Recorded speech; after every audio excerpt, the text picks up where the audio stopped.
Buenos días, ¿cómo les va?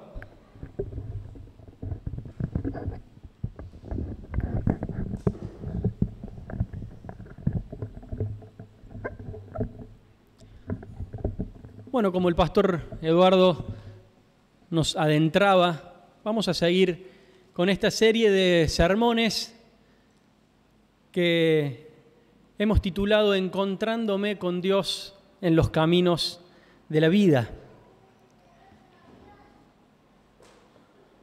Y veíamos a algunos patriarcas, grandes hombres de Dios, y el pastor Ricardo nos hablaba sobre Abraham, el pastor Eduardo nos habló sobre Jacob, Moisés, y llegó Elías. Y vamos a hacer un breve repaso para poder encontrarnos en la situación que vamos a leer. Y allí, como decíamos, el pastor Ricardo nos hablaba sobre este Abraham. Gracias.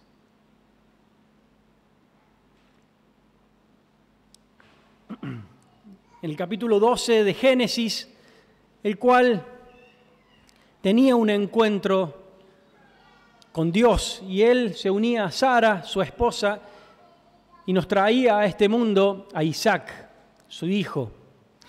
¿Se acuerdan de ese sermón? Allí donde Dios le pedía este regalo tan grande que Dios le había hecho y que Abraham no negaba ni siquiera a su hijo Isaac. Isaac se casó con Rebeca y nos trajo a Jacob. Jacob y Esaú, estos dos hermanos, en el cual se depositó la promesa. De allí, de Jacob, vinieron las 12 tribus de Israel. De las 12 tribus, Jacob llega y viaja a Egipto, y allí nos encontramos con este Jacob en Egipto, y el tiempo sigue pasando, y llegó Moisés. Y escuchamos de cómo Dios obró a través de Moisés. A pesar de sus dificultades, a pesar de sus limitaciones, el Señor utilizó a Moisés y Moisés dejó que Dios lo utilice. Y allí pasó el tiempo y Moisés en Egipto y tuvimos las plagas y tuvimos la primer Pascua, allí donde el Espíritu de Dios pasaba por entre medio de todo Egipto y allí moría el mayor de los hijos de quien no había cumplido con la ley de Dios. Dios libera a su pueblo, lo lleva por el desierto y llega la ley al pueblo de Dios, a Moisés. Después Moisés deja el legado a Josué, esta tierra prometida que Dios había prometido a Moisés es conquistada por Josué. Después de Josué vienen los jueces y el pueblo de Israel pide rey. Nosotros queremos, como los otros pueblos, vemos que progresan, queremos un rey. Pero miren de que si yo les doy un rey, ustedes van a tener que hacer lo que este rey les dice, pero nosotros queremos un rey. Dios les dice, ustedes quieren un rey, yo le doy un rey. Y allí nos encontramos con el primer rey, que fue Saúl, y el profeta Samuel unge a Saúl, pero las advertencias de Dios se cumplen. Y Saúl no hace lo que Dios quería. Viene David, viene su hijo Salomón, y allí encontramos la división del pueblo de Israel. La nación de Israel se divide en dos grandes reinos, el reino del sur y el reino del norte.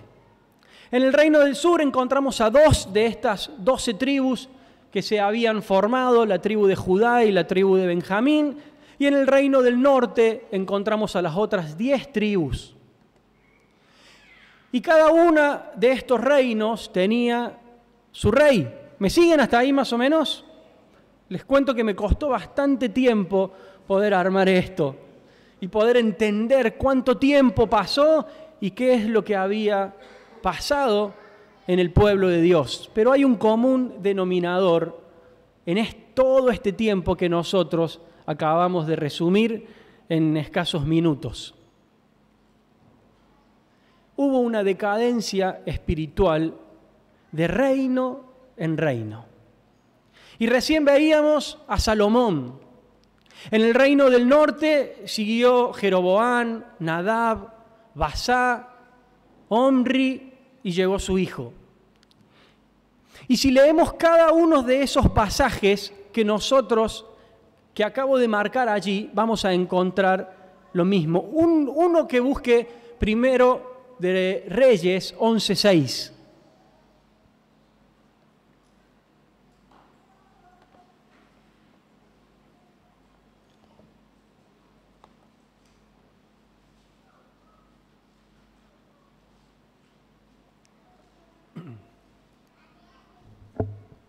Que el primero que lo tenga lo vaya leyendo porque hay mucho para leer. Así pues, los hechos de Salomón fueron malos a los ojos del Señor, pues no siguió fielmente al Señor como lo había hecho David su padre. David, su padre, había servido a Dios y había seguido sus mandatos, pero Salomón, su hijo, no. Y vamos a saltar uno, a Nadab, primero de Reyes 15:26. ¿Qué dice?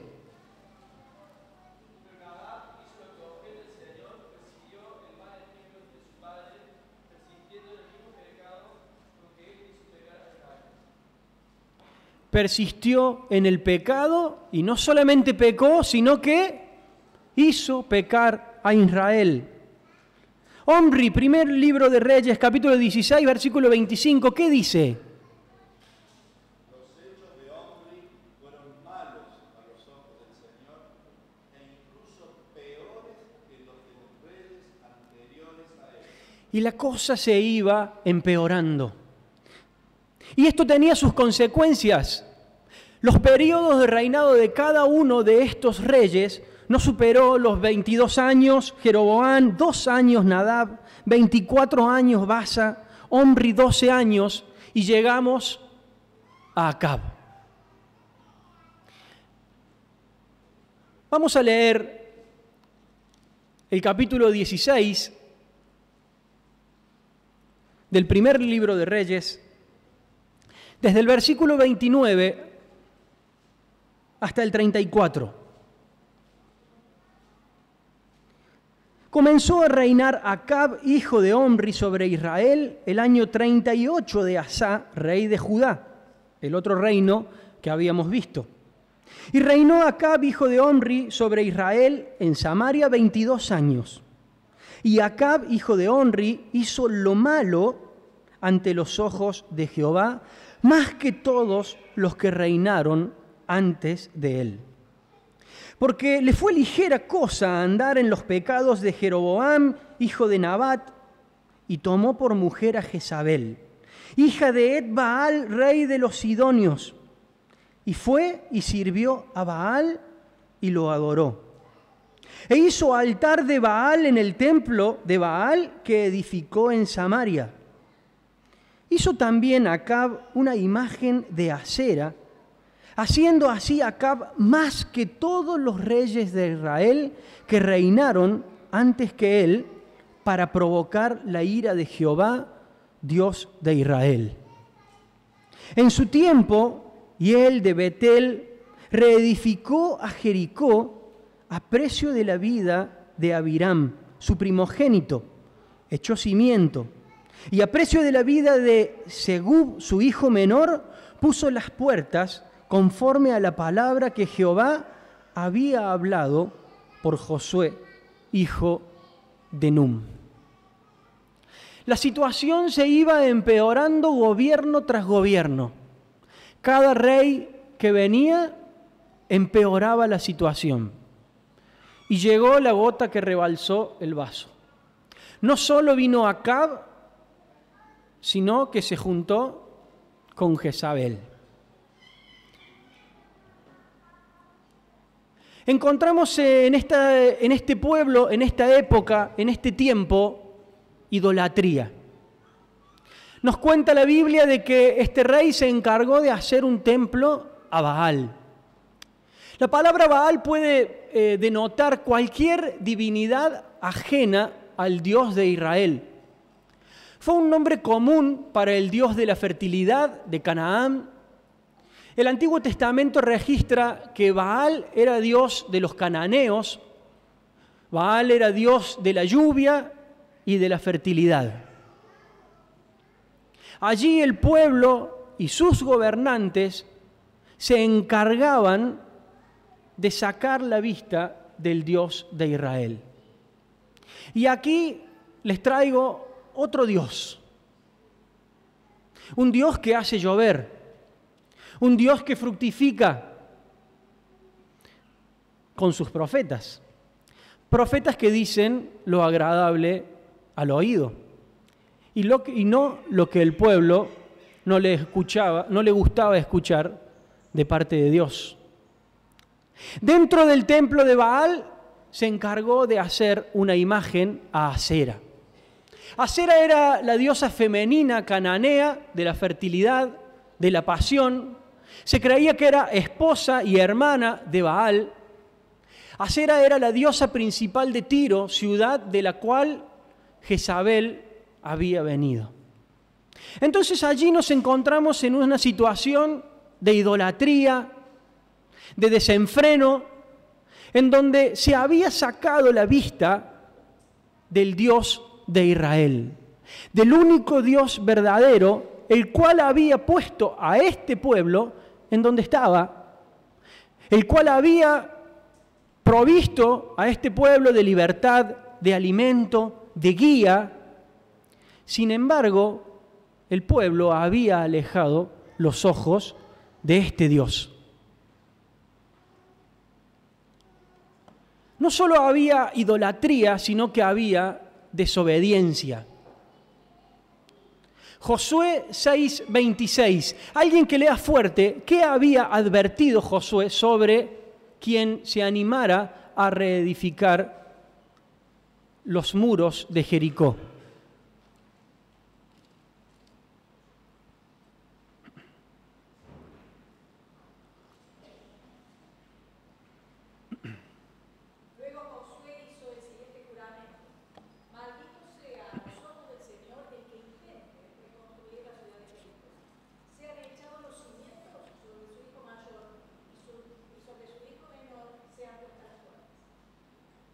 Dios lo había advertido.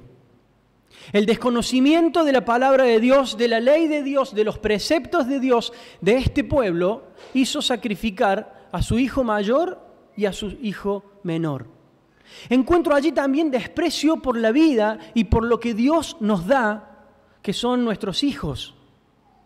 Este pueblo, lejos de idolatrar a otros dioses y de seguir a otros dioses y de dejar de enfocar la vista en Dios, despreció hasta la vida de sus propios hijos.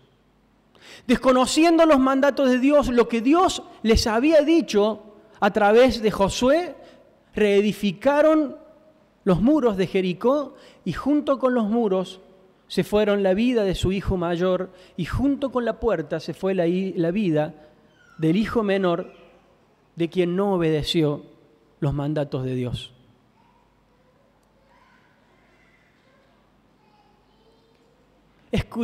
Oscuridad espiritual.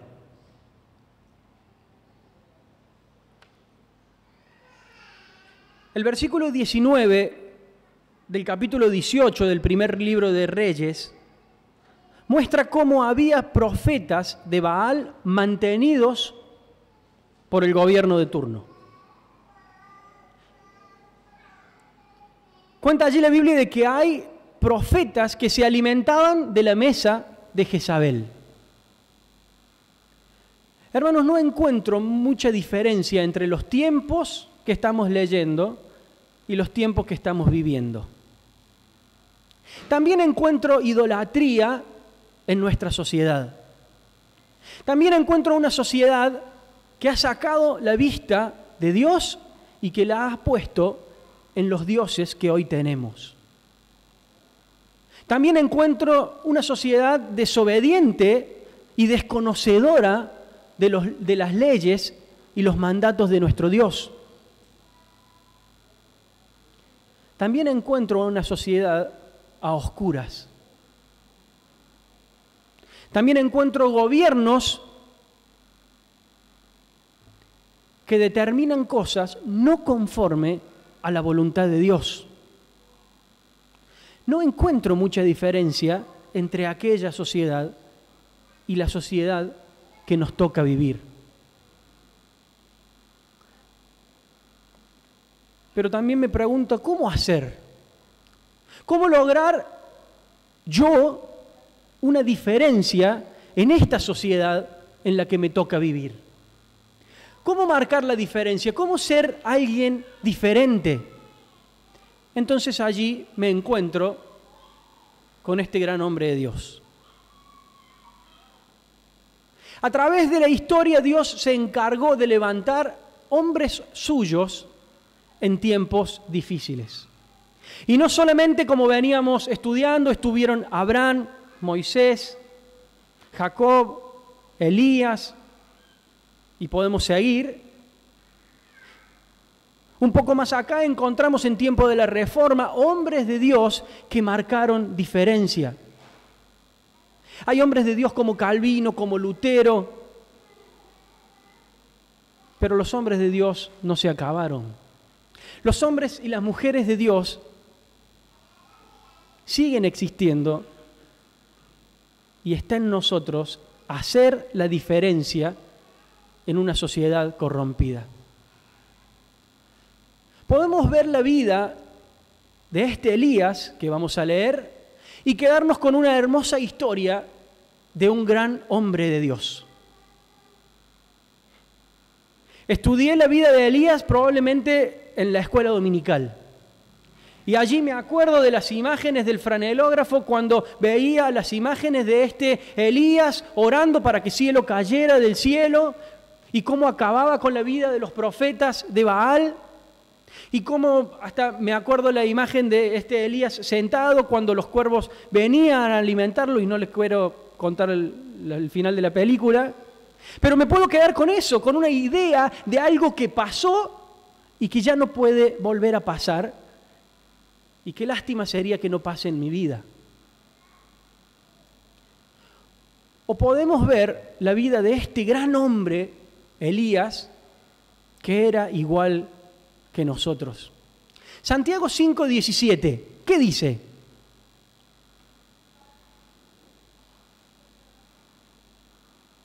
El profeta Elías era un hombre como nosotros, y cuando oró con fervor pidiendo que no lloviera, dejó de llover sobre la tierra durante 3 años. El profeta Elías era un hombre como nosotros. Ahora, debemos preguntarnos, ¿qué hizo de Elías un hombre diferente? Si era como cada uno de nosotros, ¿qué es lo que hacía que Elías sea un hombre diferente? Vamos a leer un poquito sobre la vida de Elías y pasamos al siguiente capítulo de Primero de Reyes, capítulo 17, y solamente vamos a leer hasta el versículo 7. Y dice, entonces Elías Tisbita, que era de los moradores de Galaad, dijo a Acab, vive Jehová Dios de Israel, en cuya presencia estoy, que no habrá lluvia ni rocío en estos años, sino por mi palabra. Y vino a él palabra de Jehová diciendo, apártate de aquí y vuelve al oriente y escóndete en el arroyo de Querit, que está al frente al Jordán. Beberás del arroyo y yo he mandado a los cuervos que te den allí de comer. Y él fue e hizo conforme a la palabra de Jehová.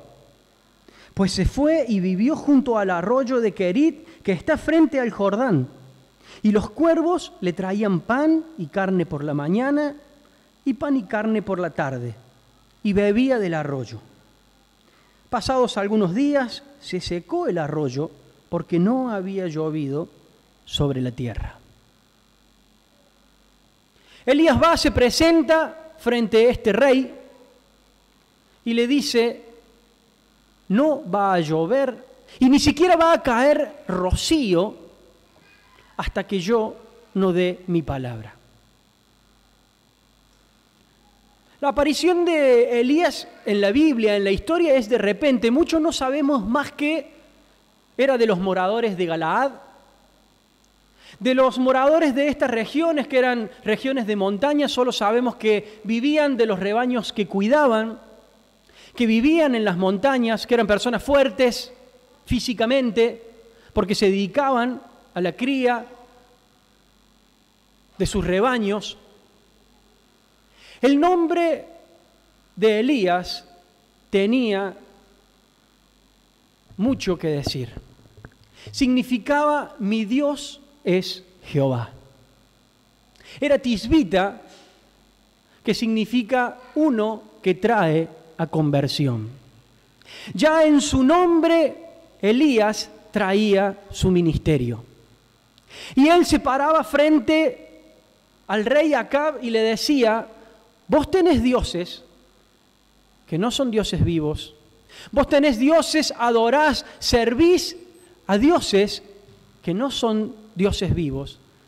Pero mi nombre significa, mi Dios es Jehová. El único rey, el único Dios verdadero.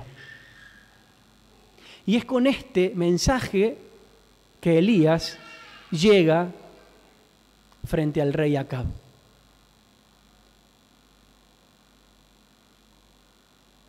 ¿Qué podía hacer este hombre? ¿Qué podía hacer este hombre para poder cambiar esta sociedad? Habíamos leído de que Elías era un hombre corriente, igual que nosotros, con las mismas fragilidades, debilidades que tenemos nosotros. Sin embargo, y sin duda que había algo que caracterizaba a Elías y que lo había hecho a alguien diferente. La primera cosa que encuentro en Elías, y lo leyó el pastor Ricardo recién allí en Santiago, era que oraba fervientemente. Antes de presentarse al rey Acab, seguramente sintió la voz de Dios y lo hizo a través de la oración. Él se presentó al rey Acab y no se presentó como yo soy Elías. Vamos a leer nuevamente porque él se presenta y le dice, vive Jehová Dios de Israel en cuya presencia estoy, que no habrá lluvia ni rocío. Vengo en nombre de Dios. Y para poder decir esto, Elías oró fervientemente. El primer punto que caracterizaba a Elías era que era un hombre de oración. Y Elías oraba fervientemente.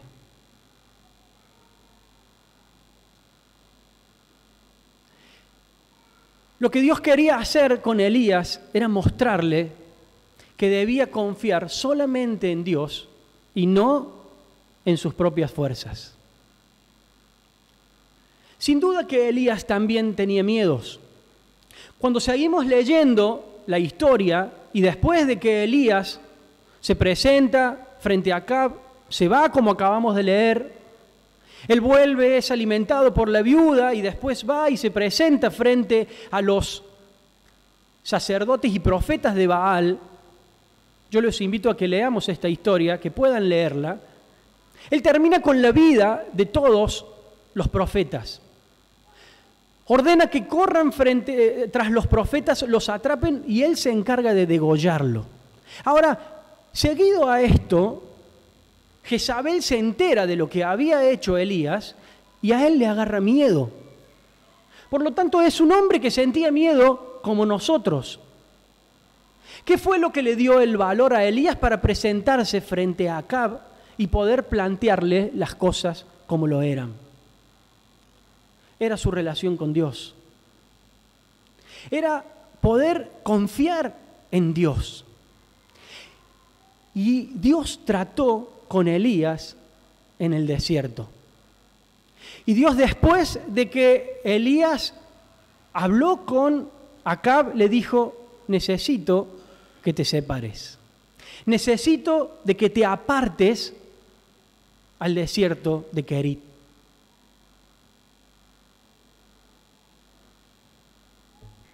Elías transmitía el mensaje de parte de Dios sin disfrazar la verdad. El mensaje de Dios era claro. Probablemente si alguno de nosotros se tendría que haber parado frente al rey Acab, lo hubiese hecho con un poco más de cintura y le hubiese dicho, rey Acab, yo sé que vos sos rey. Sin embargo, Elías no disfrazó el mensaje de parte de Dios. Lo que Dios ordena es esto y vos estás haciendo lo contrario. Es cierto que no es lindo escuchar los retos de parte de Dios. Y es cierto que el mensaje que Dios trae para la sociedad que está viviendo y caminando por sendas distintas a las que Dios quiere, es un mensaje difícil de escuchar. Pero es nuestra función transmitir el mensaje de parte de Dios. Así como Elías fue valiente en la persona de Dios para transmitir este mensaje, así nosotros debemos hacerlo. Debemos estar dispuestos a ser transformados por Dios. Dios le dijo, apártate de aquí y vuélvete al oriente y escóndete en el arroyo de Kerit que está frente al Jordán. ¿Y por qué digo de que Dios quiere transformarnos? ¿Por qué digo de que Dios quería transformar a Elías? Apártate al arroyo de Kerit. Kerit justamente significa cortar, separar, refinar en un horno. Así como Dios quería usar a Elías con un propósito, Dios también tiene un propósito para nuestras vidas. Pero es necesario de que Él nos moldee. Es necesario de que Él nos separe, que Él nos santifique. Es necesario de que Dios corte y pode, como vemos en la parábola de la vid. Ustedes son los pámpanos y ustedes ya están limpios por las palabras, ¿se acuerdan? Que yo les he dado. Pero mi Padre es el labrador y es el encargado de limpiarnos. Y el Señor quiere limpiarnos. Y nos dice, apártate. Apártate porque yo quiero usarte con un propósito. Sí, el Señor lo lleva allí, a Oriente, a una zona inhóspita, a una zona desértica, a una zona difícil. Dios quería enseñarle a Elías que debía depender solo de él. Y allí Dios le dice, anda, vas a beber agua del arroyo y te vas a alimentar de los cuervos que te van a llevar carne y pan. Señor, de los cuervos. El cuervo era un animal inmundo, un animal impuro que vive de carroña, que muchas veces ni siquiera alimenta a sus propias crías. Sin embargo, Dios le dice, Elías, ya he separado cuervos para que te alimenten. Y el Señor me enseña que muchas veces Dios utiliza a paganos, cosas impuras, inmundas, para bendecir a los suyos. Dios quiere que yo me separe. Dios quiere que yo aprenda a depender solo de Él. Y Dios quiere que yo pueda ver que la bendición viene de parte de Dios. Y muchas veces yo pienso, esta persona solamente quiere hacerme mal. Y no puedo ver de que es Dios que utiliza lo que Él quiere para bendecirme. No hay cuestionamientos de parte de Elías. En ningún momento él cuestiona y le dice, Señor, ¿qué estás queriendo hacer? ¿Alejándome, mandándome a un desierto? utilizando cuervos. No, Señor. El señor Elías obedece. Primera de Samuel 15:22, ¿qué dice? Y otro que busque, primera de Juan 3:7.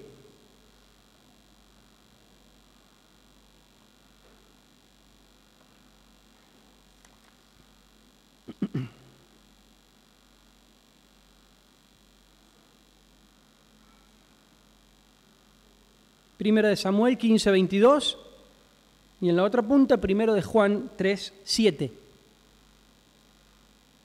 Entonces Samuel dijo: más le agrada al Señor que se le obedezca y no que se le ofrezcan sacrificios y holocaustos. Vale más obedecerlo y prestarle atención que ofrecerle sacrificios y gracias a Dios. Lo que el Señor quiere es que obedezcamos. Primera de Juan 3:7.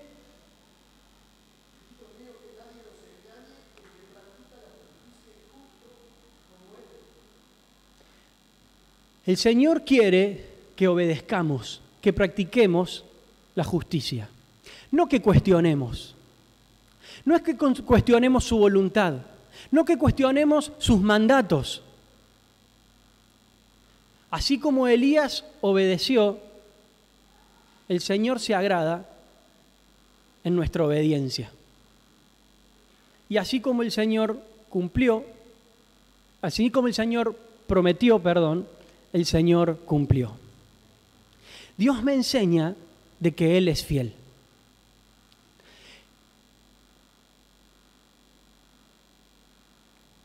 Y la situación se venía cumpliendo tal como Dios la había prometido, pero, versículo 7, pasado algunos días se secó el arroyo porque no había llovido sobre la tierra.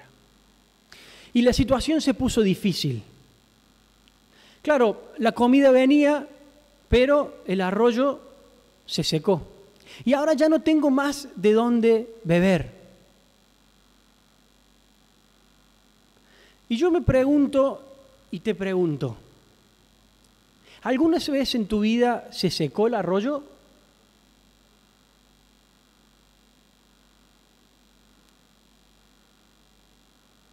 ¿Alguna vez en mi vida se secó el arroyo? ¿Alguna vez me encontré preguntándole a Dios, Señor, ¿y dónde está el agua? Señor, ¿para qué me mandaste acá si ahora me sacás el agua? Y seguramente alguna vez tu arroyo económico se secó, alguna vez tu arroyo de salud se secó, alguna vez los problemas familiares empezaron y el agua en tu familia escaseó.